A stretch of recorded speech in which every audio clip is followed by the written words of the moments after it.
ഞാൻ എപ്പോഴും പറയുന്നൊരു സാക്ഷ്യമുണ്ട്.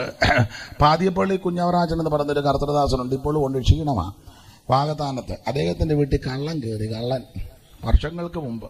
അവിടുത്തെ അമ്മച്ചി നല്ലൊരു അമ്മച്ചിയാണ്, ഭക്തയായ നല്ല മാന്യ മാതാവാണ് കുഞ്ഞവറാച്ചൻ്റെ അമ്മ. അപ്പോൾ കുഞ്ഞവറാച്ചൻ വലിയ ബിസിനസ് ഒക്കെയാണ്, കോൺട്രാക്ടറാണ്. അപ്പോൾ ഇദ്ദേഹത്തിൻ്റെ വീട്ടിൽ കള്ളൻ കയറി. കള്ളൻ നല്ല ബുദ്ധിയുള്ള കള്ളനാ. സന്ധ്യയ്ക്ക് കയറി. ഇരുട്ടി കഴിയുമ്പോൾ അവർ കഥകിന് കുറ്റിയിടും. അപ്പം പിന്നെ തുറക്കാനൊക്കത്തില്ല. അതിൻ്റെ കള്ളൻ നേരത്തെ വലിയ വീടാണ്. അന്നത്തെ കാലത്ത് ഭയങ്കരം വീടാണ്. അന്നത്തെ കാലത്ത് ആ ദേശത്ത് ഏറ്റവും വലിയ വീടാണ്. ഇഷ്ടംപോലെ മുറികളും വാതിലുകളും ഒക്കെ. അപ്പം പലരും അവിടെ വരുമല്ലോ, ബിസിനസ്സിനോട് ബന്ധപ്പെട്ടും കോൺട്രാക്ടറോട് ബന്ധപ്പെട്ടും സഭയൊക്കെ. അപ്പം പലരും വന്നപ്പം അങ്ങോട്ടും ഇങ്ങോട്ടും ആൾക്കാരൊക്കെ നടക്കും. അപ്പം ഒരുത്തൻ അങ്ങോട്ട് കയറിപ്പോയി വീട്ടിൽ വന്നവരായിരിക്കുമെന്ന് എല്ലാവരും കരുതി. അവൻ കള്ളനായിരുന്നു. അവൻ നേരത്തെ കയറി പാത്തിരുന്നു. അങ്ങനെ പാത്തിരുന്ന് കഴിഞ്ഞപ്പോൾ കുഞ്ഞാറാച്ചനും കുടുംബവും അറിയുന്നില്ല, അമ്മണിമാമയെ അറിയുന്നില്ല.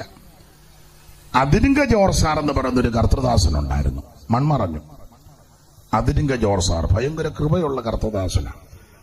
അനേകം പ്രാർത്ഥിച്ചുകൊണ്ടിരുന്നപ്പോൾ ദൈവം ദർശനം കൊടുത്തു. കുഞ്ഞാറാച്ചന്റെ വീട്ടിൽ കള്ളം കയറുന്നു. പ്രാർത്ഥിച്ചുകൊണ്ടിരുന്നപ്പോ കണ്ടെന്ന്. നിങ്ങൾക്ക് ആർക്കും വിശ്വാസമില്ല. കണ്ടു. കള്ളം കയറി പോകുന്നതും ഇരിക്കുന്ന സ്ഥലവും ജോർജ് സാർ വെളിപ്പാട് കണ്ടു. പുള്ളിക്ക കൊച്ചായൻ എന്ന് പറയുന്ന കർത്തൃദാസനും മക്രോണി ഷൗമേലി ചായനും പറഞ്ഞു കേട്ടതാ. അവരെയും കൂട്ടിക്കൊണ്ട് അംബാസഡർ കാറിൽ കുഞ്ഞോറാച്ചൻ്റെ വീട്ടിൽ വന്നു. അയ്യോ സാറേ, വിളിക്കാതെ എന്നാ വന്നത്, എന്നാ കാര്യം, ആരുണ്ടകത്ത്? എന്നെ ആൾക്കാരുണ്ട്, ഇങ്ങോട്ടിറങ്ങ. അപ്പോൾ പുളിക്ക കൊച്ചായൻ നല്ല അഭ്യാസമൊക്കെ പഠിച്ച ആളാണ്, വിശ്വാസത്തിൽ വന്നു, കായബല ഉള്ള ആളാണ്. അപ്പോൾ പുള്ളി ചോദിച്ചെന്നാ പറഞ്ഞത്, ജോർജ് സാറെ എവിടാ ഇരിക്കുന്നെന്ന്. വെളിപ്പാട് കണ്ടത് ജോർജ് സാറില്ലേ?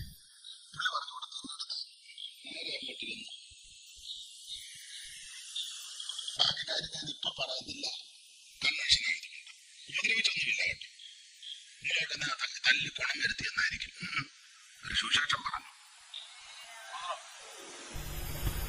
എൻ്റെ അറിവ് ശരിയെങ്കിൽ അദ്ദേഹം രക്ഷിക്കപ്പെട്ടു. അതാ ഈ മാർഗത്തിന്റെ വിശേഷത. സ്തോത്രം. അല്ലാതെ ഡോബർമാനെ വളർത്തിയത് കൊണ്ടൊന്നുമല്ല. പാല് മുറിച്ച 2 പട്ടിയും മോന്ത ചുളുങ്ങിയ ഒരു പട്ടി, അതിന്റെ പേരൊന്നും എനിക്കറിയാമല്ല.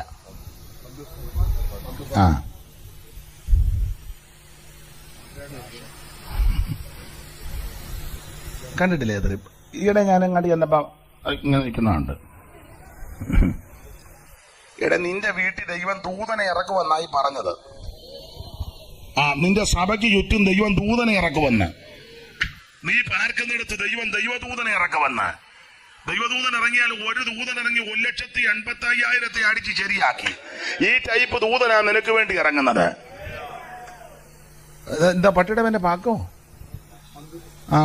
പാക്ക് വന്നാ 1,85,000 അടിക്കുവോ? സ്വോത്ര പട്ടിയെ അവൻ അടിച്ച് ശരിയാക്കും. നിനക്ക് പട്ടി വേണോ ദൂതൻ വേണോ എന്ന് ഇന്ന് രാത്രി തീരുമാനിക്കണം. നാളെ ഒരുത്തം പറഞ്ഞ് പട്ടിയും ദൂതനും വേണമെന്ന്. രണ്ടും കൂടെ ഒക്കുകയല്ല, രണ്ടും കൂടെ ഒക്കത്തില്ല. ദൈവത്തിന്റെ മഹത്വം. നിനക്ക് ദൂതൻ ദൈവം ഇറക്കും.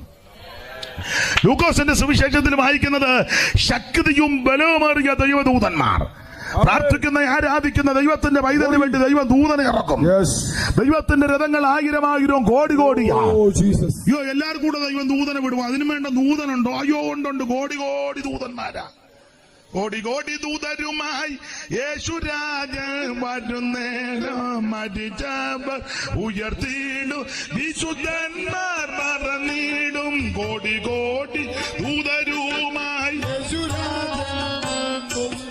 മരിച്ചവർ ഉയർത്തിയിടും, വിശുദ്ധന്മാർ പറഞ്ഞിടും. വാക്കുമാറ ദൈവജനം ഓരോന്നായി നിറവേറും.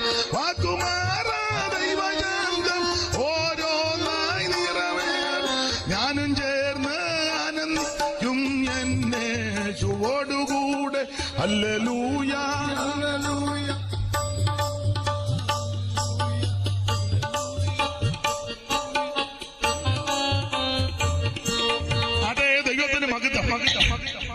ശിംശോൻ പാസ്റ്ററെ പാടുമ്പോളേ ഞാൻ പ്രസംഗിക്കുമ്പോൾ കുഴപ്പമില്ല, പാട്ട് പാടുമ്പം ഇതിന്റെ ശബ്ദം അങ്ങ് പോകുന്നു. അതെന്നാ?